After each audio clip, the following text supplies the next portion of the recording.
Ashamaa dhaggeeffattootaa fi kabajamtoota maatiiwwan keenyaa qophiiwwan guyyaa irraatiin odeeffannoo wayitaawaa ta'an qabannee jirra. Turtiin keessan nu waliin haa ta'u. Jaalallee Mooqiltuu Walloo irraa hidhattoota isaa fudhachuun galuu irra caalaatti akka Marroon miseensota isaa hunkuruu taasisee jira. Marroon tibbana miiraan guutamee dogoggoraa jira jechuun miseensonni isaa ifoomsanii jiru. Kanumaan wal qabatee bakkeewwan garaagaraa irraa miseensonni isaa galaa jiraachuu odeeffannee jirra. Hooggansii fi miseensi beela hin danda'u jedhu haa galu jechuun kanneen galuuf jiran immoo tarkaanfii irratti fudhachiisuuf Marroon qophaa'uu miseensota hedduu aarsuun maddi odeeffannoo keenyaa ibseera. Jaalabdiin dubbiin Marroo miseensota nu harkaa diigaa jira jechuun isaas dhagahameera.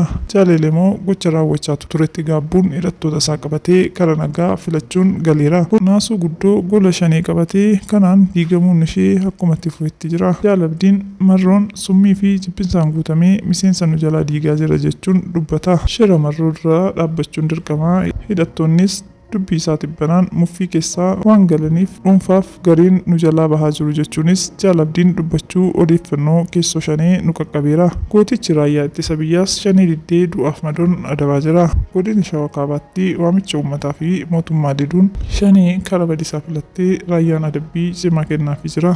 Akka dubbiin miliqxee baatee ibsitutti dubbii si'anaan Marroon sammuun isaa darbuuf akka jedhus odeeffannee jirra. Jaalallee Mooqiltuu nagaan galuu fi hidhattoonni nagaan galaa jiran daraan dabalaa dhufuu isaanis odeeffannee jirra. Nagaan galuun gootummaa fi jaalala biyyaati jechuun qophii keenya asumaan golomnaa. Yeroo gaarii qabaadhaa. Laayik, sheer, sabskiraayib gochuun dagatiinaa. Galatooma.